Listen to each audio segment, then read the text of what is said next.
Antes, muchas gracias por darme la oportunidad de venir aquí a este seminario, en el que presentaros pues, el trabajo que venimos realizando desde hace pues, algo más de 10 años en el estudio de la degradación de diodos, específicamente pues, con la utilización de métodos matemáticos basados en los elementos.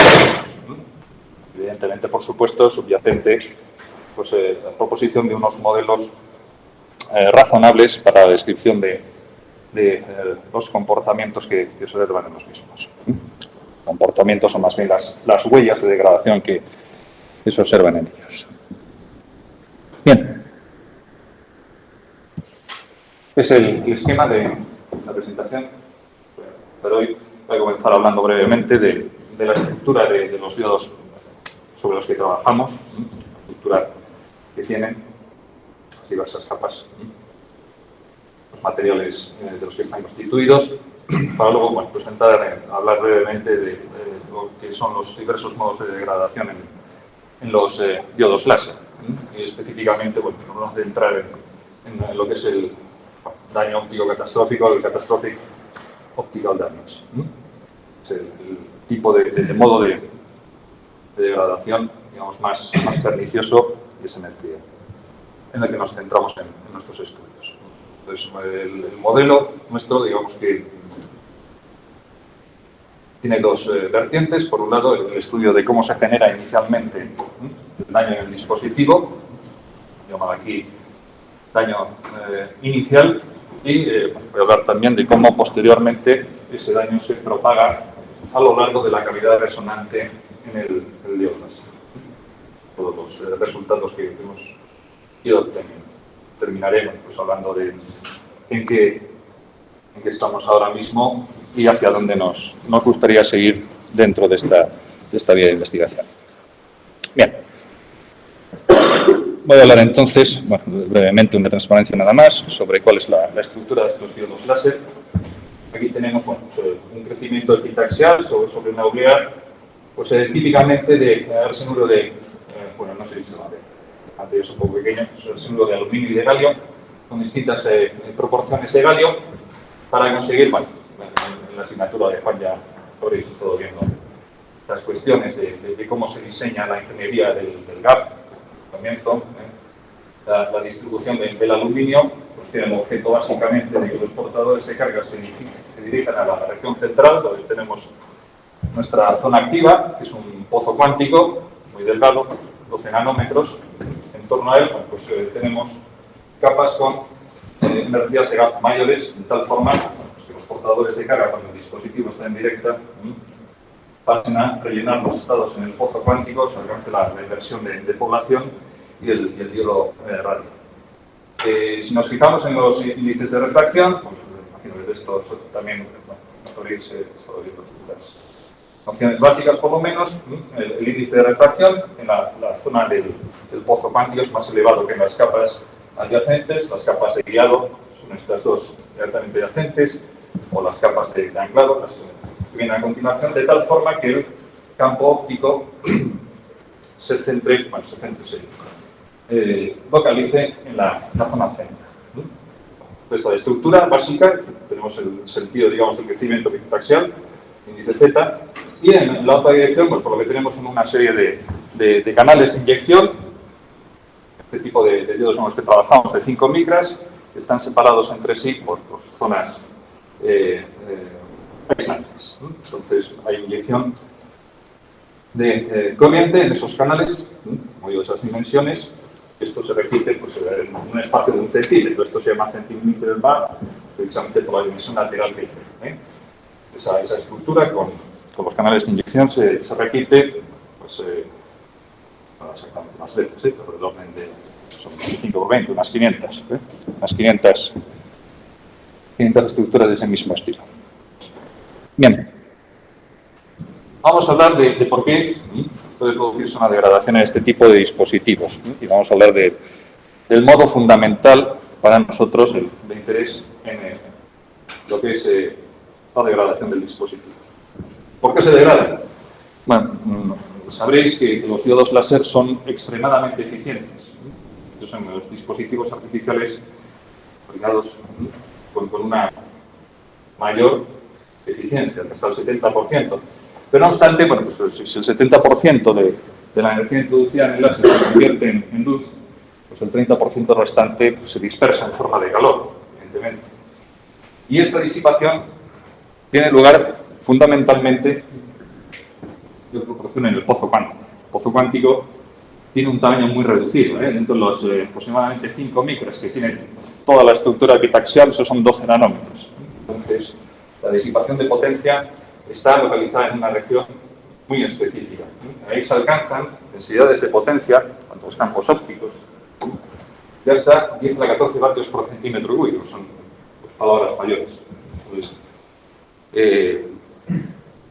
la capacidad de eliminar ese calor, de extraerlo del dispositivo es fundamental. Entonces, cualquier cuestión como un problema en el soldado, pues arruina evidentemente un dispositivo. Bien, ¿cómo se comportan los diodos láser, digamos, en su operación a lo largo del tiempo? Bueno, pues un diodo láser, digamos, que funcione bien, lo que muestra es una degradación gradual con el tiempo. Va perdiendo las propiedades de forma pues, paulatina, como cualquier otro dispositivo. Hay otra forma de degradación que es la rápida. Esta está asociada con la presencia de defectos originalmente en la estructura. Este es un problema que, bueno, no preocupa mucho porque con digamos, ensayos de cribado, este tipo de digamos, dispositivos fallidos se pueden desechar. El problema realmente surge cuando en un dispositivo que está degradándose de forma gradual se observa un daño repentino en una escala de tiempo extremadamente corta. Esto de aquí pueden ser años, pero en un tiempo de nanosegundos puede producirse una degradación drástica del dispositivo. Esta es la llamada degradación óptica catastrófica. Es la que nos centramos nosotros.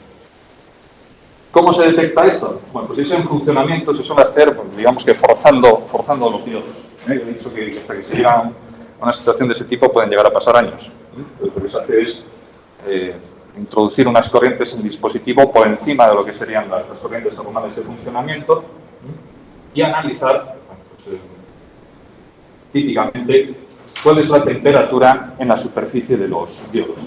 Aquí tenemos dos gráficos, uno de detección con espectroscopía Raman y la otra por termoreflectancia. Hay más técnicas, como usar detectores térmicos, etc.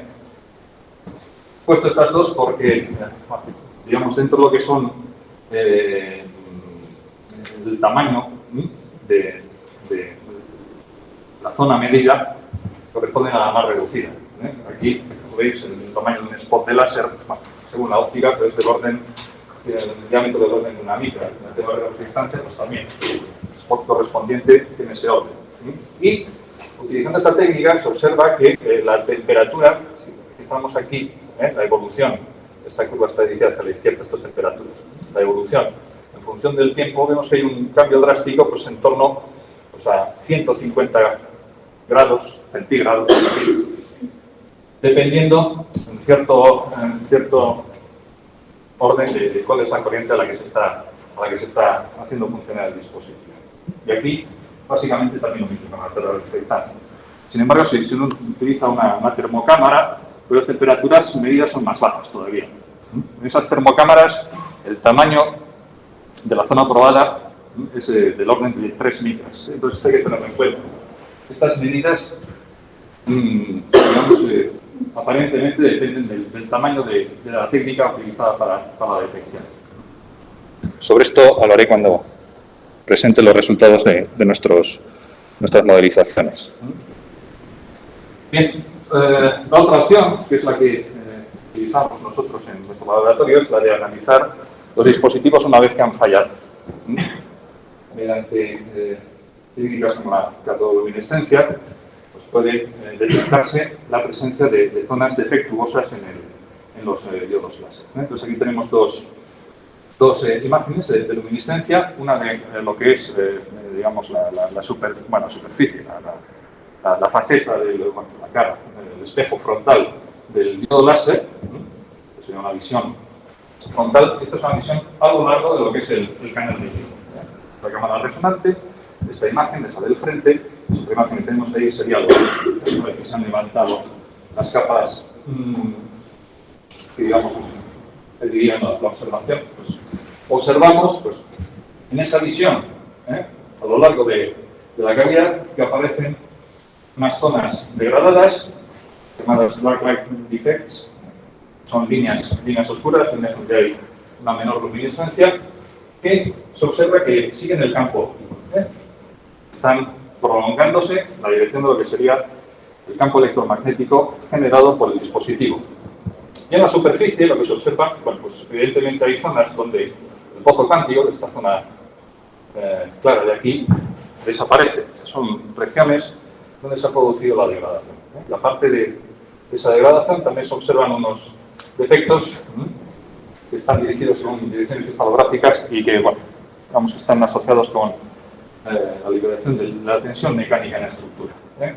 Son liberaciones de estructura mecánica, los field defects, estos otros, los darkline defects, sin embargo, no siguen una dirección cristalográfica específica, sino que parecen indicar que la propagación del daño está correlacionado con la propia propagación del campo electromagnético dentro del dispositivo. Bien, voy a decir cuál es el modelo con el que digamos, abordamos el estudio del daño inicial que suele producirse en la faceta, ¿no? La parte frontal. Bien, lo que vamos a suponer, bueno, nuestro punto de partida es que hay algún tipo de recombinación no radiativa, la faceta, por la presencia de estados de superficie, desde luego, hay recombinación no radiativa, hay parte de la energía del láser que en la zona, esa región próxima a la faceta, se pierde en forma de calor, ¿no? Tenemos nuestra fuente de calor. Vamos a suponer, como decía antes, que la generación de calor está básicamente limitada al pozo cuántico, que es donde se produce la recombinación entre portadores. De acuerdo con las imágenes que he puesto antes, de cómo se prolonga la deformación en el interior del dispositivo, vamos a suponer que las dimensiones laterales de esa zona donde se calienta y se inicia la degradación es el orden de una micra y que la potencia que se pierde, la potencia que se absorbe ahí, se disipa en forma de calor, es del orden pero inferior a la densidad de potencia del láser. De hecho, bueno, algo menos de un orden de magnitud menos. Algo menos de un orden de magnitud menos se observan, digamos, daños en las modelizaciones. Bien, hay una parte importante en nuestro modelo y es que tenemos en cuenta la baja dimensionalidad de la zona activa. Esto es un pozo cuántico de 12 nanómetros. Y por ello vamos a introducir en nuestros modelos una conductividad térmica reducida respecto a lo que sería la propiedad del bulk. Y vamos a asumir también, teniendo en cuenta pues, digamos, las observaciones en estructuras de esta dimensionalidad y con materiales análogos a los arsenuros de galio y aluminio, que se produce un reforzamiento de las propiedades mecánicas. Bien, ¿cuál es el resultado, digamos, global de suponer esta fuente de calor localizada en la faceta del láser? Bueno, pues evidentemente se va a producir un incremento local en la temperatura y como consecuencia del mismo, al aparecer un gradiente muy marcado de temperaturas, van a aparecer tensiones térmicas simultáneamente. Y en nuestro modelo vamos a suponer que la degradación comienza cuando se alcanza el punto de fluencia, se dice en español, el libre estrés. Porque ese es, digamos, el punto en el cual arranca la degradación catastrófica del dispositivo. Bueno, con esas bases físicas, bueno, lo que hacemos es utilizar un programa de visualización, uno comercial, utiliza un mallado con el objetivo, bueno, pues de simplificar el problema, pasar de un problema en derivadas parciales a, en el caso de estudiar estados estacionarios, esto se nos convierte en ecuaciones algebraicas, esto lo habéis visto, qué sé yo, en el electromagnetismo, a ver métodos de resolución con el potencial. Bueno, pues básicamente esto es lo que hacemos en el caso estacionario, y si analizamos el problema con su dependencia temporal, bueno, pues también se simplifica relativamente porque pasamos de derivadas parciales a diferenciales totales. ¿Cuál es la física subyacente en el problema? Bueno, por una parte, para modelizar la conducción en el dispositivo de la temperatura, establecer las temperaturas, vamos a utilizar la ecuación de Fourier. Bueno, ahí habría otras opciones, pero utilizamos la ecuación de Fourier en su forma completa. En la forma independiente del tiempo, este término de aquí se nos da, lo más sencillo. Y en la parte mecánica, bueno, pues consideramos todos los componentes del tensor de deformaciones, que serían, bueno, estas expresiones simétricas con las derivadas parciales de las posiciones de los componentes en función de las coordenadas. Añadimos, además, el estrés térmico, que va a aparecer como consecuencia de esas considerables variaciones en la temperatura en torno a la zona activa. Y las tensiones. Las tensiones que incluirán pues, la parte del producto del tensor de las propiedades mecánicas por tenéis todos los digamos, términos que se relacionan con la tensión. Y estos serían pues, las tensiones. De formación, estas son las tensiones. Aquí incluyo, aparte de lo que aparece aquí arriba, pues, por aquellos dispositivos en los cuales pueda haber en la capa activa pues un desajuste del parámetro de red, luego hablaré un poquito de ellos, y esos son más delicados, la posibilidad de que inicialmente haya un cierto estrés y una cierta deformación. Bueno, pues, con esta ecuación de aquí, con el principio de los trabajos virtuales, está viendo que el trabajo virtual realizado por las fuerzas externas sobre el sistema es cero. El problema pues, se aborda desde un punto de vista, como digo, de discretización matemática. Nuestros resultados. Pues aquí tenemos el campo de temperaturas en el láser. Esta zona de aquí es el pozo cuántico. No sé su anchura. Estos son 12 nanómetros, estos son 130, total estos son 5 micras, he puesto solamente la zona central. ¿Qué es lo más resaltable aquí, no más destacable en esta figura que tenemos? Pues, que las temperaturas prácticamente solamente crecen en la zona central. Esto que he pintado aquí en blanco es un círculo de una micra, que es el tamaño del haz láser, o bueno, en el caso de la zona reflectante, pues un poquito menos. ¿Lo que sucede? Cuando uno está midiendo la temperatura, cuando está intentando seguir el desarrollo la evolución del dispositivo, intentar caracterizar qué es lo que sucede desde el punto de vista físico, estamos recibiendo información básicamente de zonas donde no está sucediendo nada. Es un problema considerable. Aquí tenemos lo mismo, bueno, no sé si se ve, una visión lateral. Y aquí tengo representado, en función de la posición, la dirección de crecimiento equipaxial, situando el cero justo en el centro del pozo cuántico, la distribución de temperaturas. Nuevamente este es el tamaño de una micra. Entonces vemos cómo las temperaturas suben drásticamente, pero solo en el pozo cuántico y en sus proximidades.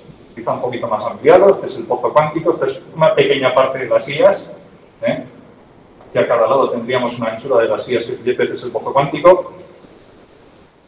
Que lo que es el incremento de la temperatura está prácticamente focalizado en esa zona central. Bien. Resolviendo la parte mecánica, también nos encontramos con que las tensiones, lógicamente, no puede ser de otra manera, están también fundamentalmente localizadas en la zona del pozo y las guías. El pozo y las guías. Entonces dijimos que nosotros, según nuestro modelo, vamos a considerar que el diodo comienza a degradarse cuando se alcanza el punto de fluencia, el yield stress. Esta curva que tenemos aquí es la curva experimental medida para el arsenuro de galio en función de la temperatura, tensión de formación. A partir de aquí encontramos una zona de fluencia, la zona plástica. Estas son las temperaturas generadas por nuestro modelo, suponiendo distintas densidades de potencia en el láser. Pues, según esta visión simple, el momento en que estas dos líneas se crucen, comenzaría la degradación del láser. Pero dijimos que nosotros íbamos a tener en cuenta que aparte de que la conductividad térmica de la zona activa es menor que la del bulk, al fin y al cabo ese tamaño, esas 12 micras son muy inferiores al corrido libre medio de los fonones. Hay unas discontinuidades en las propiedades térmicas, aparecen ahí unas resistencias, las llamadas de Kapitsa, resistencias superficiales. Pues tendremos no solamente esa variación en las propiedades térmicas, sino también en las mecánicas. Se observa experimentalmente un reforzamiento, si vamos a estas dimensiones, del orden de la decena de nanómetros, y se baja aún más, la cosa va cambiando, pero hay un reforzamiento en las propiedades. Entonces, aquí esta curva azul correspondería a una estimación de la curva para las zonas de guiado, las capas de guía, y esta otra punteada corresponde al pozo cuántico.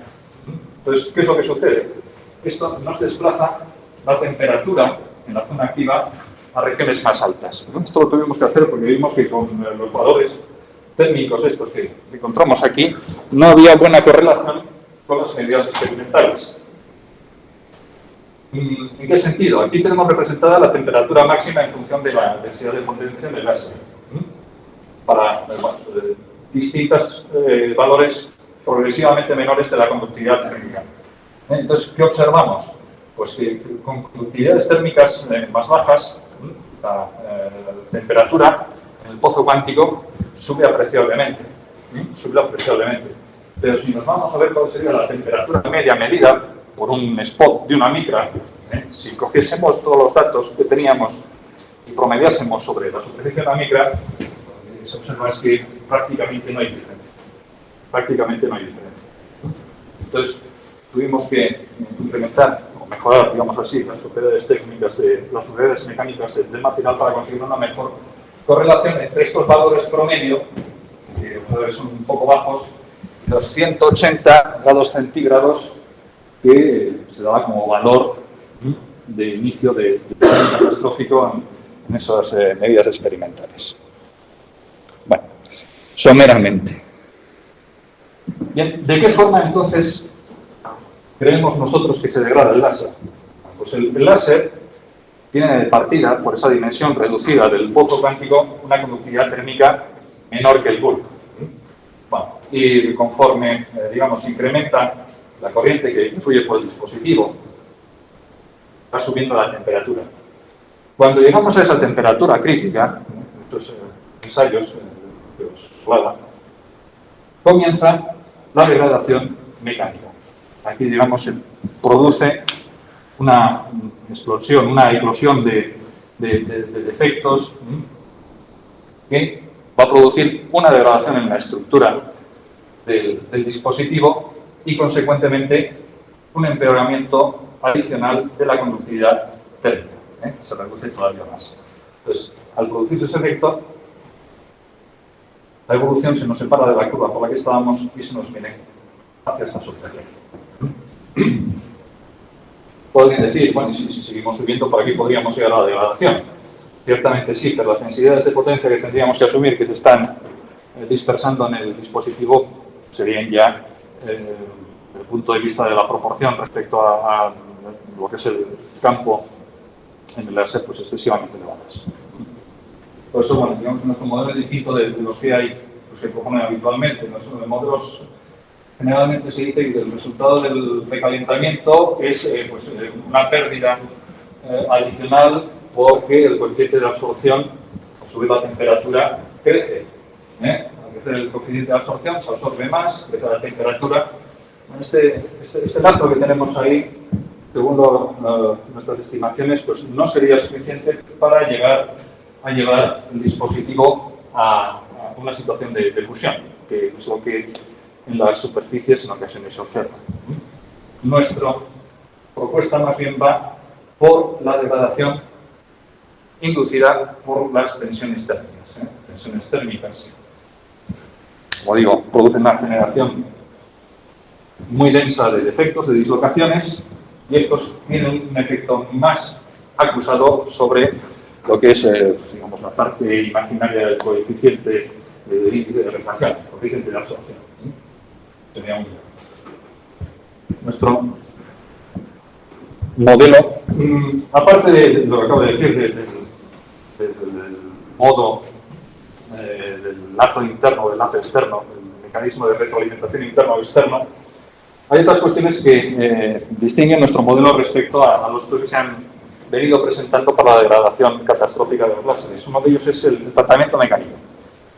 No hay más estudios que hayan abordado cuál es la influencia que produce la degradación mecánica del dispositivo en el proceso del daño catastrófico. Algo que, bueno, en años más recientes sí que se ha comenzado a ver de forma más frecuente en la literatura. Tener en cuenta los efectos de baja dimensionalidad. La conductividad térmica de un orden de magnitud inferior a la del bulb, ahora sí que es habitual verla en los modelos que se utilizan. Pero la consideración del reforzamiento del material desde el punto de vista mecánico, pues la verdad es que todavía no lo he visto en ningún otro autor. Y lo que es también muy específico de nuestro modelo, que tampoco es muy común, es el considerar tridimensionalmente el láser.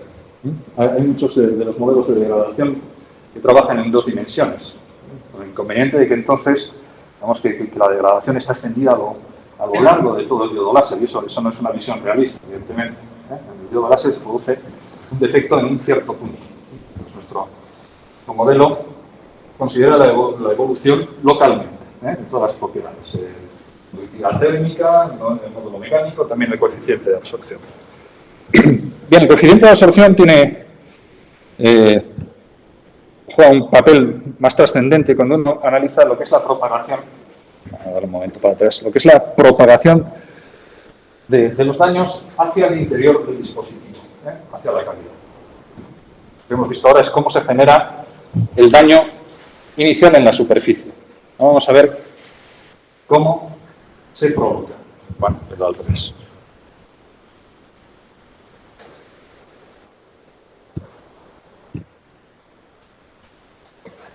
Bien, para ello lo que vamos a hacer es suponer que en nuestra superficie tenemos este punto que se está calentando y vamos a analizar cómo influye esto en la distribución del campo óptico trasero.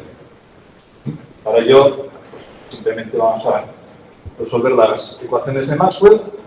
Ponemos que en esta región tenemos la temperatura más elevada y como consecuencia de la elevación de la temperatura pues cambia el índice de refracción del material. Un semiconductor, al aumentar la temperatura, disminuye el gap y lo que sucede cuando piensan las propiedades ópticas es que el desplazamiento que se produce en el gap se produce también hacia energías menores en toda la curva. ¿No? Se supone que se mantiene la forma, aunque pueda deformarse ligeramente. Entonces, cuando el diodo está operando pues, a la longitud de onda típica, que está en términos de la energía, pues, 1,4 electronvoltios, si la zona esta de aquí se encuentra a una temperatura más alta, lo que sucede es que nos venimos a esta otra curva. Y para esa misma energía, el valor del índice de refracción es distinto. Lo que hemos hecho ha sido introducir ese índice de refracción en función de la temperatura en este punto de aquí y analizar qué sucede con el campo electromagnético. Por no complicar las historias, en lugar de meter lo que sería pues, realmente la forma del haz láser, metemos una onda plana para ver cuál es el efecto. Entonces, lo que se observa es que conforme se aumenta la temperatura, este punto caliente produce una focalización del haz. Produce una focalización del haz. Bien, esto sucede cuando tenemos un foco caliente, pero también cuando una vez que se ha producido la degradación en la superficie, estaba creciendo. Y tenemos básicamente pues, el mismo tipo de estudio, pero suponiendo que en lugar de tener una zona caliente, lo que tenemos es una zona con muchas dislocaciones. Entonces vamos a asumir que ahí el índice de refracción pues, es el de un material parcialmente amorfizado. El efecto, bueno, pues básicamente es el mismo. Aquí la luz entra desde la parte superior y saldría por, esto sería la zona frontal. Entonces, cuando tenemos estos rectángulos progresivamente mayores, responderían a zonas progresivamente más extendidas en cuanto a la degradación, vemos también que el campo óptico tiende a focalizarse, a concentrarse en la zona a continuación de la degradación. Bueno, esto lo hemos hecho para el caso de un solo foco, pero lo hemos hecho también para un número mayor de focos.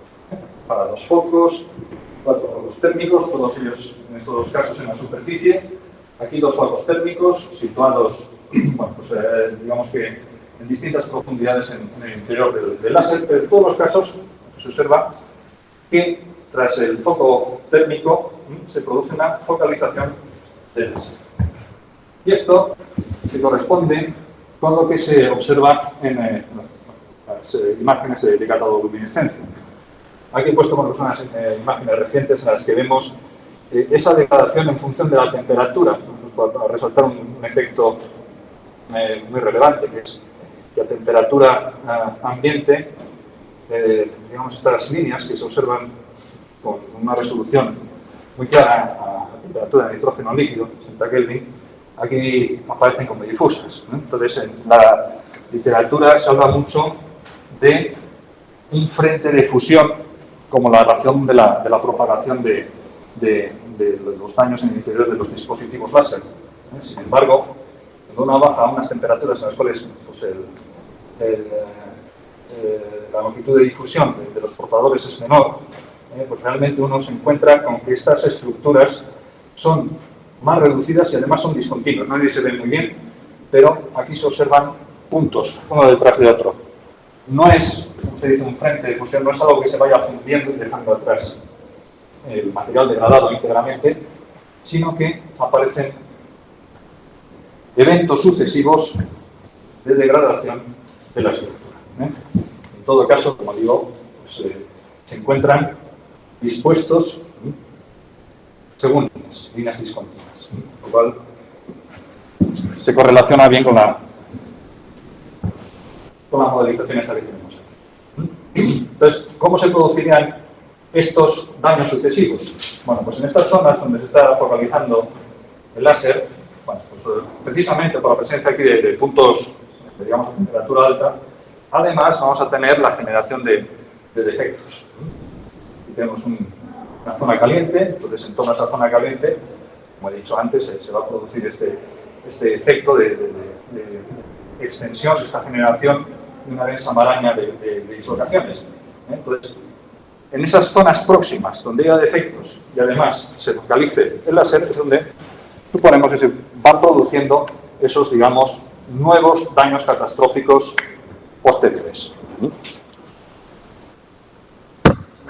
Bien, voy a hablar, pues contar lo que usamos prácticamente hacemos, dónde estaríamos, por dónde nos gustaría ir. Bueno, hay dos cuestiones abiertas ahora mismo, por lo menos. ¿Sí? Una sería el estudio de los pozos cuánticos tensionados. He dicho que bueno, si este material del pozo cuántico tiene un parámetro reticular distinto al de las capas de guiado, pues aparece una deformación adicional, una tensión inicial de partida considerable.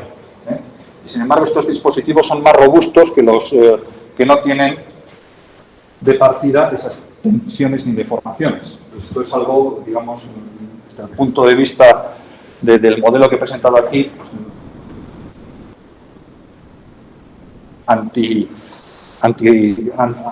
contrario a lo razonable.